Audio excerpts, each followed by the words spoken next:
আমায় বিয়ে করবে ভাইয়া? বয়স কত তোর? জাঙ্কুকের করা প্রশ্নে তে সহজ সরল উত্তর দেয়, 16 বছর হতে আর 3 মাস বাকি আছে। চলো না ভাইয়া আমরা বিয়ে করে ফেলি। তুমি তো কাল চলে যাবে লন্ডন। এই কিসে পড়িস তুই? কি যোগ্যতা আছে আমার বউ হওয়ার? তুমি এসব কেন বলছো ভাইয়া? তুমি তো আমায় ভালোবাসো।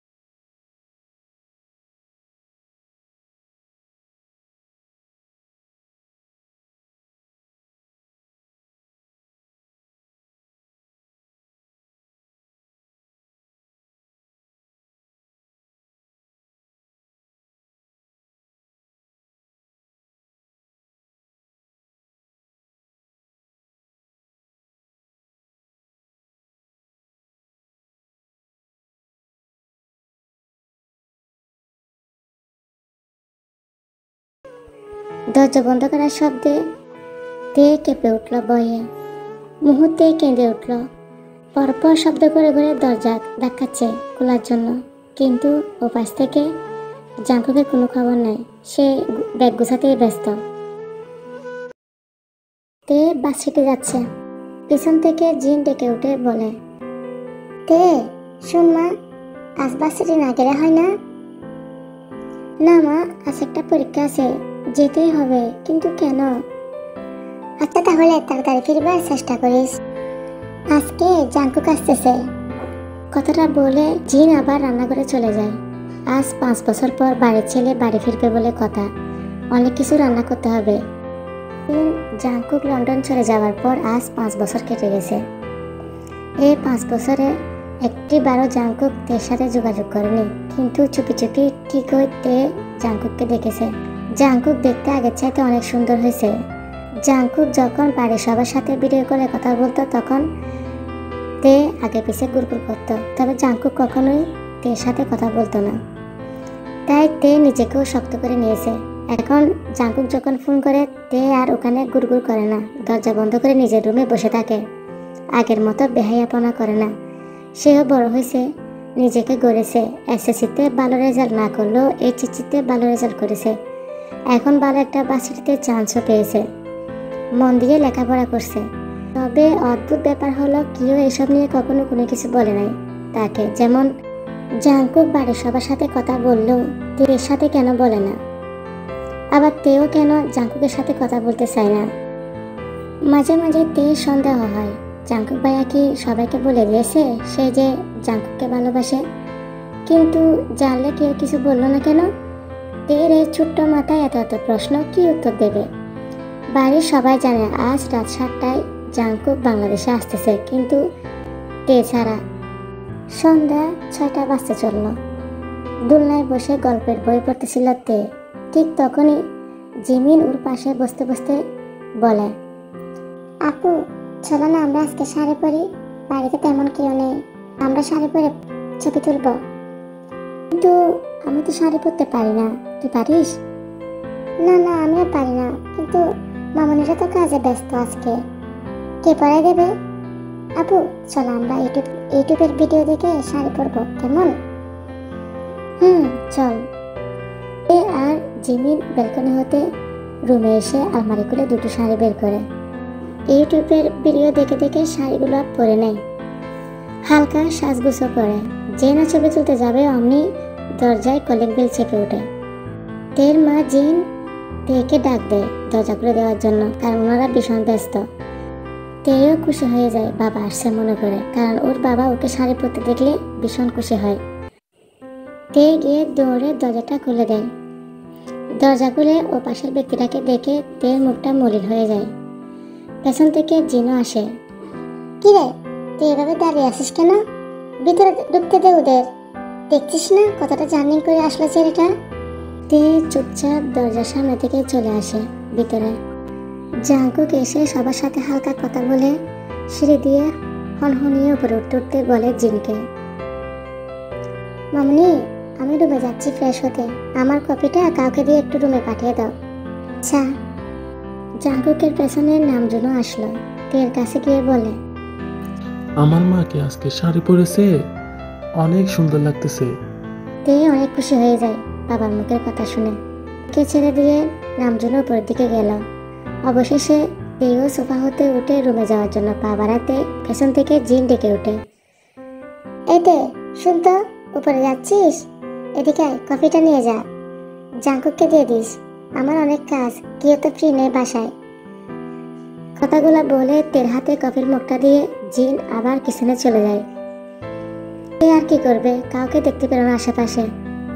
অবশেষে কফির মগটা হাতে নিয়ে জাঙ্কুকের রুমের দিকে গেল। তে গিয়ে জাঙ্কুকের রুমের সামনে দাঁড়িয়ে আছে, ভিতরে যাওয়ার সাহসটুকু পাচ্ছে না। কোনো এক অজানা বয়ে রুমটার ভিতর পা দুটো যেন যেতে যাচ্ছে না, মনটা কেমন বিষণ্ণ হয়ে আছে। না, এখানে এভাবে দাঁড়িয়ে থাকলে হবে না, যেতে তো হবে, যেখানে দায়িত্বটা তার মা দিয়েছে। সব ভেবে দরজাটা একটু হালকা করে ভিতরে ঢুকেতে চারিদিকে চোখ বোলায়, না ঘরে কেউ নাই। একটা লম্বা শ্বাস নিল তে। কফির মগটা রেখে রুমে আসার আগে জাঙ্কুক ও দৌড়ে পালাবে, তাই কফির মগ বিছানায় পাশে টেবিলে রেখে যে না পেছন ফিরতে যাবে, তখনই খট করে ওয়াশরুমের দরজাটা খুলে জাঙ্কুক বেরিয়ে এলো। তেকে জাঙ্কুক খেয়াল করেনি, আর এদিকে চুপটি করে দাঁড়িয়ে আছে তে। এদিক ওদিক নাড়াচড়াও করতেছে না। ওর মনে হচ্ছে পেছন ফিরলে কোনো অঘটন ঘটে যাবে, নিশ্চয় আবার আগের মতো করে ধাক্কা দিয়ে বের করে দেবে। এসব ভাবতে ভাবতে দৌড়ে দরজার দিকে গেলে জাঙ্কুক পেছন থেকে হ্যাঁচকা টানে তেকে কাছে নিয়ে আসে। তে চোখ বন্ধ করে ফেলে, যা ভয় পাচ্ছিল তাই হবে। এখন নিশ্চিত জাঙ্কুক আবার এক গাদা অপমান করবে। এইসব ভাবতে তের গলাটা শুকিয়ে যায়, পানির পিপাসা পায়। কয়েক ঘন্টা আগে লাগানো হালকা গোলাপি লিপস্টিকের টুক দুটি জিহ্বা দিয়ে ভিজিয়ে নেয় তে। শান্ত কণ্ঠে জাঙ্কুক বলে ওঠে, ছোটবেলা সবটা এখনো ছাড়তে পারিসনি তুই? জাঙ্কুকের এমন শান্ত কথা তেকে অবাক করে দেয়। তে তো ভাবলো তেকে ধাক্কা দিয়ে বের করে দেবে। আর কিছু ভাবার আগে তেকে আবার জাঙ্কুক এক টানে ওর দিকে ঘুরিয়ে কোমর জড়িয়ে ধরে। জাঙ্কুক তের উপর থেকে নিচ পর্যন্ত তের শরীরটা ঘুরিয়ে ঘুরিয়ে দেখল। তে হালকা কেঁপে উঠল। কিরে, বড় হয়ে যে দেখতে এতটা খারাপ হবে তা তো ভাবিনি। জাঙ্কুক এটা বলে এক হাত তের কোমরে রেখে আর এক হাত দিয়ে তের ঠোঁট চুয়ে দিল। বিয়ের আগে যদি কখনো আর শাড়ি পরতে দেখেছি, তবে বাসরাতে কাপড় ছাড়া সারা রাত দাঁড় করে রাখবো, ইডিয়েট কোথাকার। জাঙ্কুকের মুখে এমন কথাতে লজ্জায় আর ভয়ে চুপ হয়ে যায়, নিচের দিকে তাকিয়ে থাকে। জাঙ্কুক তের এই রূপ দেখে আর নিজেকে সামলাতে পারল না। তের ঠোঁটে ঠোঁট মিলিয়ে নেয়। তে অসম্ভব চটপট করে ছেড়ে দেওয়ার জন্য, কিন্তু জাঙ্কুক ছাড়ে না। ঠোঁটের উপর খামক বসিয়ে দেয় পরপর। এভাবে 5 মিনিট রেখে তারপর ছেড়ে বলে, তোর ঠোঁটগুলা কিন্তু দেখতে একদম চেরির মতো, ভীষণ টেস্টি, বুঝলি? জাঙ্কুকে সবটা কথা সম্পূর্ণ করতে না দিয়ে তে জোরে একটা ধাক্কা দেয়। তাই তে শরীরটা যেন কেঁপে ওঠে, মুখ দিয়ে কোনো কথা বের করতে পারতেছে না। ইচ্ছে করতেছে কিছু কথা শুনিয়ে দিতে জাঙ্কুককে। লেখাপড়া করার জন্য লন্ডন পাঠানো হয়েছে, মানে ভালোভাবে পড়ালেখা করার জন্য, কিন্তু তের মনে হচ্ছে ভালো নয়, সুশিক্ষিত নয়, বিদেশ থেকে বিদেশে হওয়া একজন অসভ্য লজ্জাহীন মানুষে পরিণত হয়েছে জাঙ্কুক। না হলে একটা মেয়ের সাথে কিভাবে এত অসভ্য আচরণ করতে পারে? জাঙ্কুক এখনো বাঁকা হেসে তাকিয়ে আছে তের দিকে। তে প্রচন্ড রেগে আছে, সেটা তার নাক মুখ দেখে বোঝা যাচ্ছে। জাঙ্কুক বাঁকা হেসে বলে, এখনো তো কিছুই করলাম না, তার আগে এমন অবস্থা? সবে তো শুরু, তোমাকে তো আরো অনেক কিছু সহ্য করতে হবে সুইটহার্ট। কথাটা শেষ হওয়ার আগে তে দুপ দুপ পা ফেলে ওখান থেকে চলে যায়। জাঙ্কুক কফির মগটা হাতে নিয়ে সেখানে চুমুক বসায়। রাত 12টারও বেশি সময় বাজে এখন। সবাই খাবার খেয়ে যে যার যার রুমে চলে গেছে। জাঙ্কুক পা টিপে টিপে তে রুমের দিকে গিয়ে উঁকি দেয় তে ঘুমিয়েছে কিনা। দেখে তে ঘুম। তের পাশে যায়। আমি তো চেয়েছিলাম তোকে সুইটহার্ট, কিন্তু তোর ওই হারামির বাপ তোকে আমার হতে দিল না, আরো উল্টো শর্ত জুড়ে দিল। বলে কিনা তার মেয়েকে মন থেকে ভালোবাসতে হবে। কেন? আমি কি তোকে আবেগ দিয়ে ভালোবাসি নাকি? তোদিনে নিশ্চয়ই তোর ওই বাপটা সেটা বুঝে গেছে। এখন ভালোই ভালোই তোকে আমায় দিয়ে দিলেই হয়, আর না দিলেই বাকি, আমি তোকে আমার করে নেব। কথাগুলা বিড়বিড় করে বলে জাংকুক তের ঘুমন্ত মুখে করতে থাকে। ঘুমের মাঝে তে নড়ে চড়ে ওঠে। সেটা দেখে থেমে যায়, আস্তে করে আবার রুম থেকে বের হয়ে যায়। জাংকুকের এখন ঘুমানো দরকার, অনেক ক্লান্ত লাগতেছে শরীর। সকালে সবাই ডাইনিং টেবিলে একসাথে বসা, নাস্তা করে যে যার যার কাজে চলে গেছে। শুধু বসে আছে জাংকুক আর নামজুন মুখোমুখি হয়ে। কিছুক্ষণ নীরব থেকে জাংকুক বলে ওঠে, এখন নিশ্চয়ই তোমার মেয়েকে আমার সাথে বিয়ে দিতে কোনো সমস্যা নেই বাবাই। আমি বাবা মা সহ তোমার সাথে বিয়ের ব্যাপারে রাতে কথা বলবো। এখন আমি অফিস চলে যাচ্ছি, বুঝছে? সেটা বলে জাংকুক হন নিয়ে চলে যায়। নামজুন তার যাওয়ার দিকে চেয়ে আছে। তিনি এটা এই 5 বছরে হারে হারে টের পেয়েছে, এই ছেলে তার মেয়েকে তার চাইতে বেশি ভালোবাসে। আর কি বা বলবে? উনি তো নিজেই কথা দিয়েছে লেখাপড়া শেষ করে প্রতিষ্ঠিত হতে পারলে তার মেয়েকে জাংকুকের সাথে বিয়ে দেবে। এখন তো জাংকুক সেটেল হয়ে আসছে, আর সে সাথে দিয়েছিল কিছু কঠিন শর্ত। সেজন্যই তো তে আর জাংকুকের এত দূরত্ব তৈরি হয়েছে আজ, আর সেই দূরত্বটা ওনাকে মিটিয়ে দিতে হবে। তবে জাংকুক যেমন তার কথা রেখেছে, তেমন ওনাকে তো কথা রাখতে হবে বিয়েটা দিয়ে। লিভিং রুমে সবাই একসাথে বসে তে আর জাংকুকের বিয়ে নিয়ে কথা হচ্ছে। জাংকুকের বাবা বুগাম বলে ওঠে, তাহলে কালই একটা কাজে ডেকে নিয়ে আয় তুই। আপাতত বিয়েটা করে রাখি, কালকে পরে একটা রিসেপশন পার্টি করে সবাইকে জানানো হবে। বুগামের কথায় নামজুন রাজি হয়। মাঝখান দিয়ে জিন বলে ওঠে, তে কি রাজি হবে ভাই? কেন রাজি হবে না? আমার আম্মুকে আমি রাজি করিয়ে নেব। নামজুনের কথায় হঠাৎ করে মাঝখান দিয়ে তে চলে এসে বলে, কি রাজি করাবে আব্বু? তোমার ওই চরিত্রহীন ছেলেকে বিয়ে করে নিতে? তবে এরকম ভেবে থাকলে কান খুলে শুনে রাখো, আমি কিছুতে জাংকুক ভাইকে বিয়ে করব না। কথাগুলো বলতে বলতে তে ঘরের ভিতর প্রবেশ করে। জিন তাড়াতাড়ি গিয়ে মেয়েকে চুপ করায়। নামজুন বলে ওঠে, আমি আপনার মতামত চাইনি আম্মু। কালই বিয়ে জাংকুককেই করতে হবে। সবাই ঘরে চলে যাও। নামজুনের শান্ত কণ্ঠে এমন কথা বলায় তে একটু অবাক হয়। তে বাবাকে কখনো এমন করে কথা বলতে দেখেনি। এই নিয়ে প্রায় 2 বার এমন করে কথা বলল নামজুন। প্রথমে বলেছিল যখন তে এসএসসি পরীক্ষা দেওয়ার পর লেখাপড়া আর করবে না বলছে তখন, আর আজ দ্বিতীয়বার বিয়ে নিয়ে। এরপর কেউ আর কিছুই বলল না, যে যার যার ঘরে চলে যায়। রাত প্রায় 1টার দিকে বাড়ি ফিরছে জাংকুক। তে এতক্ষণ ব্যালকনিতে বসে জাংকুকের ফিরার অপেক্ষা করছিল। জাংকুকের গাড়ি বাড়ির ভিতর প্রবেশ করতে দেখে তে জাংকুকের ঘরের দিকে দৌড়ে যায়। 5 মিনিট হয়ে যাচ্ছে তে জাংকুকের ঘরের দরজার সামনে দাঁড়িয়ে আছে। সাহস করতে পারছে না ঘরের ভিতর ঢোকার জন্য। তুই কি ভিতরে আসবি নাকি আমি ঘুমিয়ে যাব? তে চমকায়। জাংকুক ভাই কি করে জানে আমি যে এখানে দাঁড়িয়ে আছি? দেখা তো কোনো সুযোগ নাই। এইসব ভাবনার মধ্যেই তেকে হ্যাঁচকা টানে জাংকুক রুমের ভিতর নিয়ে গেল। দেওয়ালের সাথে চেপে পিন করে দাঁড়ালো। কি করছেন কি? দূরে যান আমার থেকে। এখন ভয় পাচ্ছিস কেন? বল, কি বলতে এসেছিস এখানে? হ্যাঁ, মনে পড়েছে। তুই আমার মতো চরিত্রহীন ছেলেকে বিয়ে করবি না, এটাই তো? হ্যাঁ, যা শুনছেন তাই, একদম সঠিক কথা। করব না আমি আপনার মতো ঠকবাজ চরিত্রহীনকে বিয়ে। আর কিছুই বলতে পারলো না তে। তার আগে জাংকুক ঠোঁট দিয়ে তে ঠোঁট বন্ধ করে দিল। তে সারা শরীর যেন জমে গেল। জাংকুক 2 হাতে শক্ত করে তের কোমর জড়িয়ে ধরে নিয়ে আরো কাছে নিয়ে আসলো। জাংকুককে টেনে সরিয়ে দেওয়ার মতো 1 ফুটও শক্তি নেই তের। অনেক চেষ্টা করেও জাংকুককে 1 ফুটও নাড়াতে পারতেছে না জায়গা থেকে। তের যেন দমটা বন্ধ হয়ে আসতেছে। জাংকুক বেশ সময় নিয়ে তেকে ছেড়ে দেয় ও মুখটা 2 হাতের মাঝে নিল। চোখ বন্ধ করে শ্বাস টানছে তে।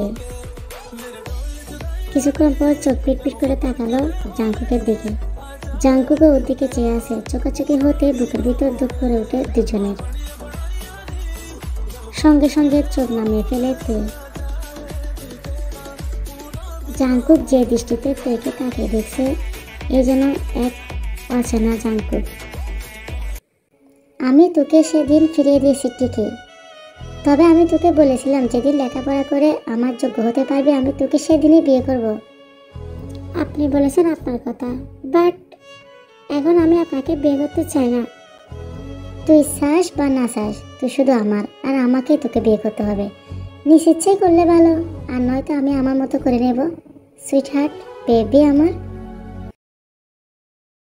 ভাইয়া ভাইয়া, আপুকে না কোথাও খুঁজে পাচ্ছি না। দেখ, হয়তো রুমে শুয়ে আছে। ও তো বলে গেল ওর মাথা ব্যথা করছে। না না, আমি সবখানে দেখে আসছি তো, কোথাও নাই। জিমিনের কথায় জাঙ্কুক সোফা ছেড়ে দৌড়ে সিঁড়ি বেয়ে উপরে উঠে তে রুমে গিয়ে পাগলের মতো ডাকতে থাকে। তবে তে রুমে কোথাও নেই, কোনো সারা শব্দ নেই। ততক্ষণে বাড়ির সবাই জাঙ্কুকের পিছন পিছন রুমে চলে আসছে। ঘন্টা খানেক হয়েছে তে আর জাঙ্কুকের বিয়েটা ঘরোয়াভাবে সম্পূর্ণ হয়েছে। এখন রাত 8টা, বিয়ে সন্ধ্যায় হয়েছে। বেশি কেউ ছিল না তাদের পরিবারের মানুষজন ছাড়া। বিয়ের পর সবাই একসাথে বসে লিভিং রুমে গল্প করছিল। হঠাৎই তে বলে ওঠে তার নাকি মাথা ব্যথা করছে, তাই উপরে চলে গেছে। জাঙ্কুক বিয়ের পর জানি কোথাও একটা গিয়েছিল, মিনিট 5 হবে সে আসছে। তে কিছুতে বিয়ে করতে রাজি ছিল না, কিন্তু তার বাবার দিকে চেয়ে বিয়েটা এক প্রকার করে নেয়। তাড়াতাড়ি করে ব্যালকনিতে গিয়ে জিন দেখে 2টা শাড়ি লটকে আছে। যা বোঝার বুঝে গেছে। জাঙ্কুককে কাছে ডাকে। জাঙ্কুক নিচে তাকাতে ওর বুকের ভিতর ধক করে ওঠে। একে একে সবাই দেখে আর অবাক হয়। মেয়েটা এমন একটা কাজ করতে পারে, কারোর মাথায় আসেনি এমন চিন্তা। 2টা শাড়ি ঝুলছে আর সে শাড়ি বেঁধে বাড়ি থেকে পালিয়ে গেছে। জাঙ্কুক আর কিছু না ভেবে গাড়ি নিয়ে দৌড়ে বের হয়। জাঙ্কুকের পেছন পেছন নামজুনও গাড়ি আরেকটা নিয়ে বের হয়ে যায়। গাড়ি চালাতে চালাতে তেকে চারদিকে খুঁজে চলছে জাঙ্কুক। বাড়ি থেকে এখানে হেঁটে আসতে 10 মিনিট লাগে, আর জাঙ্কুক গাড়ি এত জোরে চালাচ্ছে যে 4 মিনিট এখানে চলে এসেছে। কিন্তু এত মানুষজন, গাড়ি সব মিলে তেকে কোথাও দেখা যাচ্ছে না। হঠাৎ জাঙ্কুক রাস্তার অপর পাশে চোখ পড়তে দেখলো 2টা মেয়ে হাত ধরে অনেক তাড়াহুড়া করে হেঁটে চলছে। জাঙ্কুকের বুঝতে বাকি থাকে না একটা তে। যখনই দেখলো ততক্ষণ জাঙ্কুক রাস্তায় গাড়ি থামিয়ে দরজা খুলে কোনো দিকে না তাকিয়ে ছুটতে লাগলো। তবে বেশি দূরে যেতে পারলো না। একটা গাড়ি এসে জাঙ্কুককে ধাক্কা দিল, যার ফলে জাঙ্কুক ছিটকে গিয়ে রাস্তায় পড়ে হাত পায়ে মাথায় আঘাত পেল। ততক্ষণে তে অনেক দূরে চলে গিয়েছে। গাড়ির মালিক তাড়াতাড়ি করে এসে অ্যাম্বুলেন্সে ফোন করে দিয়েছে। ঠিক তখনই নামজনের গাড়িও এসে থামে। জাঙ্কুককে এই অবস্থায় দেখে তারা কথা বলার শক্তি পাচ্ছে না। তাড়াতাড়ি করে জাঙ্কুককে সবাই মিলে হাসপাতালে নেয়। 1.5 ঘন্টারও বেশি সময় ধরে সবাই ওটির সামনে দাঁড়িয়ে আছে, অপেক্ষা করছে কখন লাল বাতিটা বন্ধ হবে। আর সবাই মিলে দোয়া করছে জাঙ্কুকের জন্য। দরজা ঠেলে 2জন ডক্টর বেরিয়ে আসে। নামজুন সবার কাছে যায় এবং জাঙ্কুকের খবর নেয়। ডক্টর বলে এখন সবকিছু বিপদমুক্ত, 3 দিন রেস্ট করলে জাঙ্কুক ঠিক হয়ে যাবে। জাঙ্কুককে বাড়ি নিয়ে গেছে আজ 2 দিন হলো। নামজুন খবর নিয়ে জানতে পেরেছে ওই দিন রাতে তেকে দেখার পর জাঙ্কুক গাড়ি থেকে নেমে যাওয়ার পথে অ্যাক্সিডেন্টটা হয়েছে। সেই থেকে তের প্রতি নামজুন অভিমান করে আছে। তিনি খবর নিয়ে এটাও জানতে পেরেছে যে তে এখন ওর একটা ফ্রেন্ডের বাসায় আছে। তিনি চাইলে মেয়েকে নিয়ে আসতে পারে, তবে জাঙ্কুক না করেছে। ভাই চাইছিল জাঙ্কুকের অ্যাক্সিডেন্ট খবরটা দিয়ে তেকে বাড়িতে নিয়ে আসতে, কিন্তু জাঙ্কুক মানা করে দিয়েছে। সে নিজে সুস্থ হয়ে তারপর যা করার দরকার হয় সে করবে।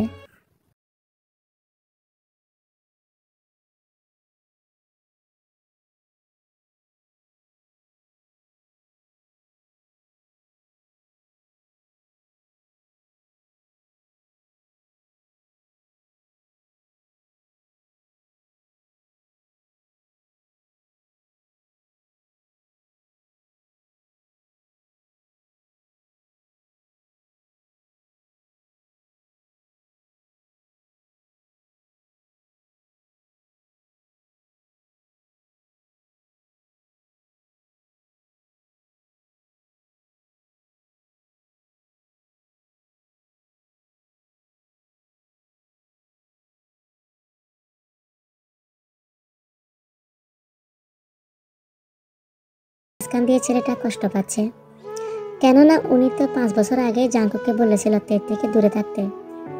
সেই সময় তের আচরণটা ছিল খুবই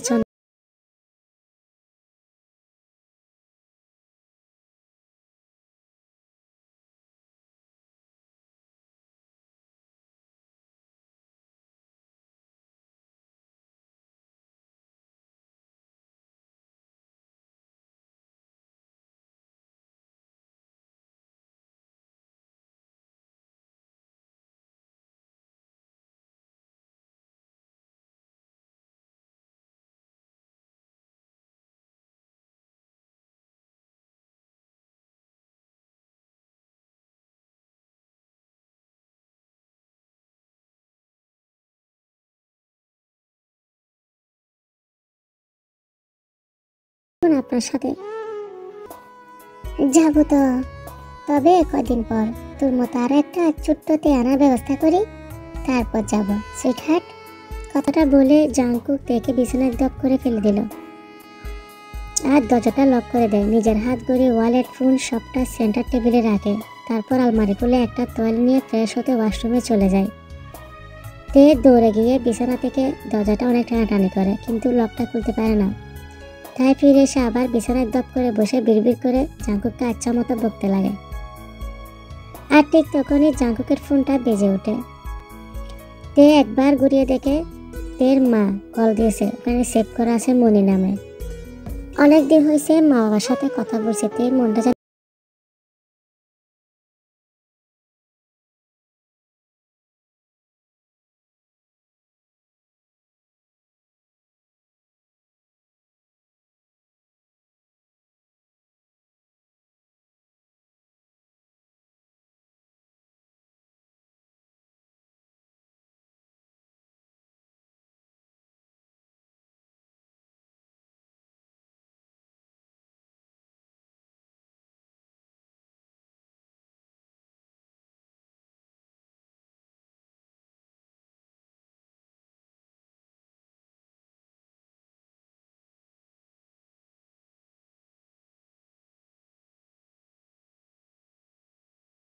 বুঝতে পারবে। একটা কথা, ছেলেটাকে দয়া করে আর কষ্ট দিস না, মরতে মরতে বেঁচে এসেছে ছেলেটা আমার। কথাগুলা বলে জিন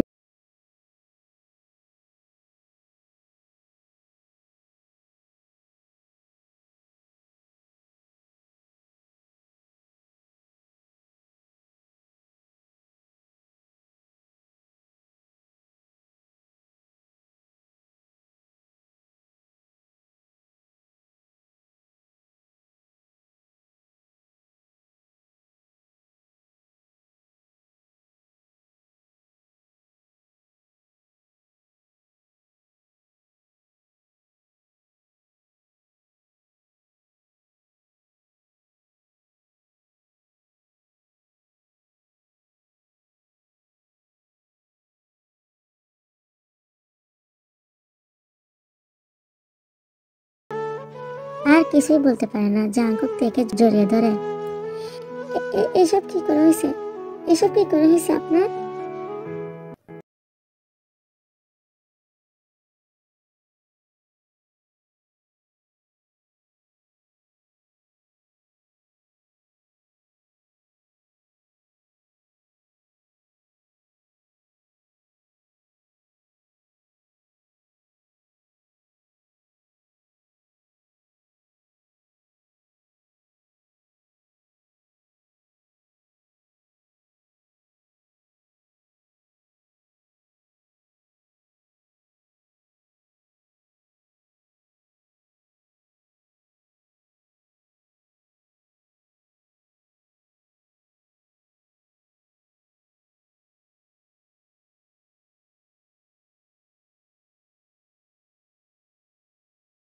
সব আমার জন্য হয়েছে, আমি কি করে এটা করতে পারলাম? ওই দিন রাতে যদি আমি না যেতাম তাহলে এমন অঘটন কখনোই ঘটতো না। প্লিজ তুমি আমায় ক্ষমা করো। আরো কিছু বলতে যাবে তখনই তেকে এক ঝটকায় ড্রেসিং টেবিলের উপর বসিয়ে দিয়ে 2 হাত দ্বারা কোমর জড়িয়ে ধরে তে টুটে টুট মিশিয়ে নেয় জাঙ্কুক। তে জাঙ্কুকের কাঁধে এক হাত রাখে, অন্য হাত মাথার পেছনে চুলের বাজে। জাংকুকের নগ্ন শরীরে থাকা তের নখ গেঁথে যায় জাংকুকের কাঁধের কিছুটা অংশে। অন্য হাতে জাংকুকের মাথার ছোট ছোট চুলগুলা খামচে ধরে তে। জাংকুক নিজের মতো করে ভালোবাসার পরশ দিতে থাকে তে ঠোঁটে। আরো কিছুটা কাছে নিয়ে আসে বউকে। 4-5 মিনিট হয়ে যায়, তে যেন আর শ্বাস নিতে পারছে না, চোখ বড় বড় করে ফেলে আর হাত পা চোরাচুরি করতে লাগলো। এগুলা দেখে জাংকুক তেকে ছেড়ে দেয়। তে জোরে জোরে শ্বাস টানে, আর একটু থাকলে মনে হয় শ্বাসটা বন্ধ হয়ে যেত। জাংকুক নিজের বাম হাতের বৃদ্ধ আঙ্গুল দ্বারা নিজের ঠোঁটটা মুছে নেয়। তের দিকে তাকায়, মেয়েটা এখনো চোখ বন্ধ করে হাঁপিয়ে যাচ্ছে। জাংকুক অসহায় ফেস করে বউকে দেখছে বারবার। জাংকুক ভাবে 2-4 মিনিটের চুমুতেই তার বইয়ের অবস্থা, না জানে বাসর করলে কি অবস্থা হয়। ভাইয়া কি করছেন এসব? কিভাবে আমার ঠোঁটটা ছিঁড়ে দিচ্ছেন দেখেন তো। চিচি, কি বলতে যাচ্ছিলি? আমি এখনো ভাইয়া, আর কদিন পর তো বাচ্চার বাপ হয়ে যাবো, আর তুই এখনো আমাকে ভাইয়া বলছিস? তুই লজ্জা করছে না জলাজান্ত একটা জামাইকে বাই বাই করতে? এই কোথাও শুনছিস কোনো ভাই বোনকে বিয়ে করে? তে লজ্জায় ছোট্ট মুখটা পরিবর্তন হলো। জাংকুক দুষ্ট হাসে। তে ফ্রেশ হয়ে আসে। ফ্রেশ হয়ে দুজনেই খাবার খেয়ে নেয়। জাংকুক তেকে ব্যালকনিতে দোলনায় বসিয়ে দেয়। তের কোলের উপর 2 হাত রেখে জাংকুক নিচে বসে এবং তেকে বলে, আমি জানি না তোকে কখন কিভাবে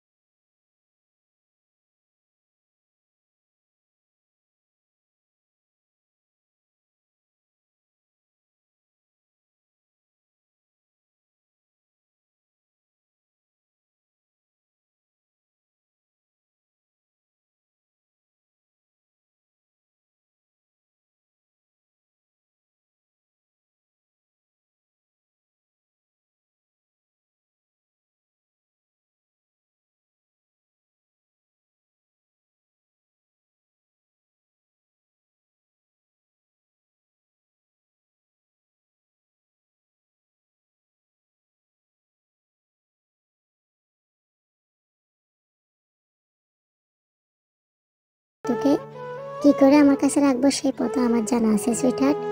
আমার তোকে চাই জান, একান্তই নিজের করে। আমি যখন থেকে বুঝতে পেরেছি তোকে ভালোবাসি, ঠিক তখন থেকে আমার পুরুষালী সত্তা তোকে চাইতো। আমি তোকে অনেক ভালোবাসি জান, বিশ্বাস কর।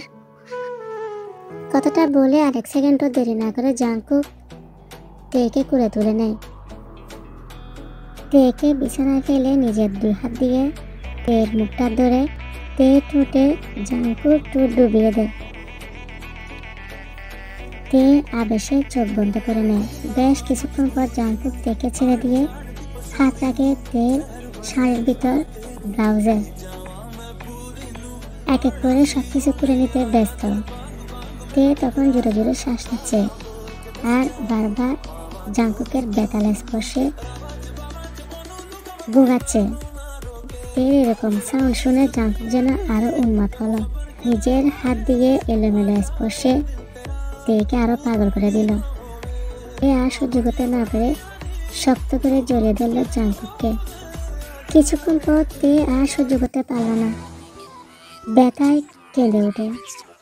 এমনিতে জাংকুক ওজন আর হাইট দিয়ে তের থেকে অনেক বেশি।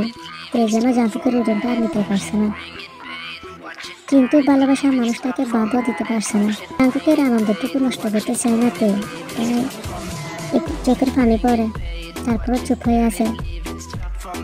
জাংকুক সেটা খেয়াল করে। সরি সুইটহার্ট, একটু সহ্য কর, আস্তে আস্তে ঠিক হয়ে যাবে সব। কথাটা বলে জাংকুক আবার তার কাজ চালায়।